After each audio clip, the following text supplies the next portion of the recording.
Thank you. Well, the story of it. It is a wonderful pronoun. When I used to work in Washington, D.C. on a daily basis, I would get between 5 to 100 calls of people calling from the majority of the American public wanting to know what they get once they found it. It being an interesting thing. The series of memes you're about to see are simply data that I scoured the internet and Facebook for. They're out there, they circulate. It's kind of a new way to do anthropology for me.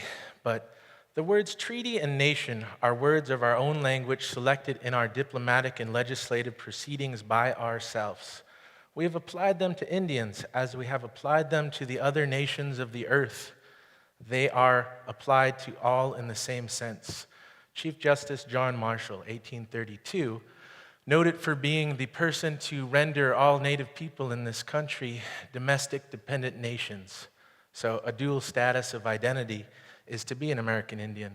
But of the 567 tribes, as noted earlier from the opening from Red Wing, they're very different, but they are the same at the same time.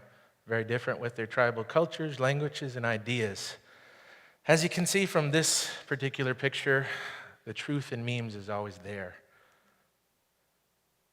Oop, button. You got to be an Indian to know those things. So humor is something that I think is probably the best medium to transmit conflicting and contentious issues and ideas. Some things like identity, claiming to be something when you're not, according to who and why, are some issues that this topic is dealing with. Now, there is this idea that maybe you shouldn't talk about things that are contentious because, hey, we just don't like to talk about those things. But when you get to human identity and the capacity of people going for jobs, saying they're somebody, when maybe they're not really that person because their parents or their families say otherwise. To be somebody, well, this issue started off a somewhat controversy for people in this country as to her identity. Racial politics in the United States, it's safe to say in the literature, is dominated by black, and then after that you have the other categories for minorities. The fellow there is a Red Lake tribal member who's making a run at being a comedian. Sometimes pictures say more than other things. This person here is a tenured professor in the UC system. I attempted to interview her, and at that time she wasn't Native, and last statement, she is and will always be. This person is recent at Dartmouth. They are of a different identity, of a 501(c) identity.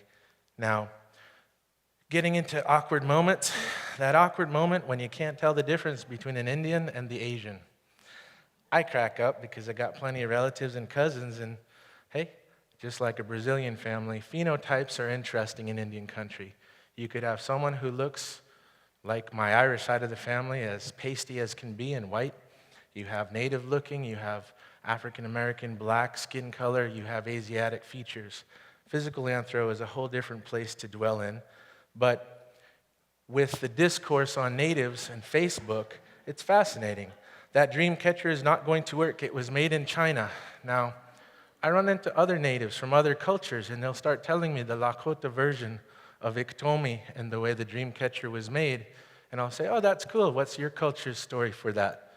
And they look at me because they think that as a native person, they have claim to a story that's not from the people who reside in a geographical space that is specific.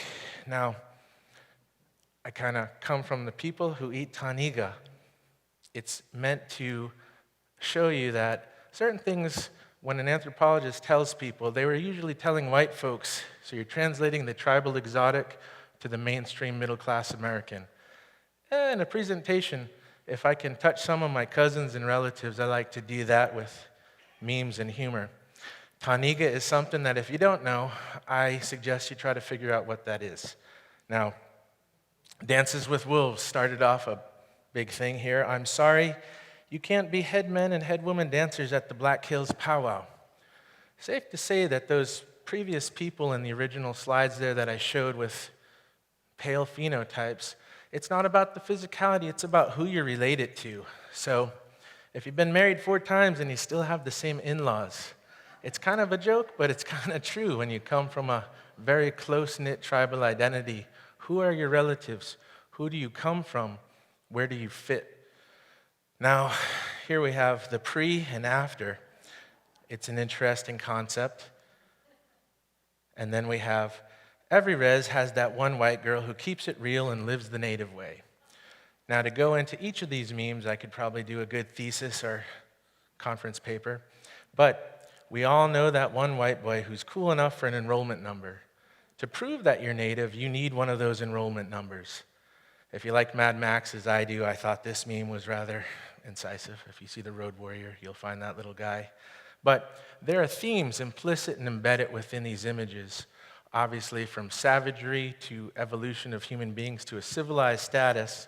But that look when they ask to verify your CDIB, Certificate Degree of Indian Blood. So the only minority in the U.S. having to carry around their blood quantum and pedigree are Native people. That's an awkward predicament, because every time you reproduce, you got to think about that. Now, the discourse, the look, when you ask for help at the tribal building, well, IHS employees be like, I can't find your chart number. Now, dealing with bureaucracy, dealing whatever tribe you come from with the federal government, these phenomena are a part of your upbringing and experience, your shared pan-Indian identity. There are different tribes. Again, 567 affords people the conflict of what does it mean when you can go to the store, Halloween's coming up.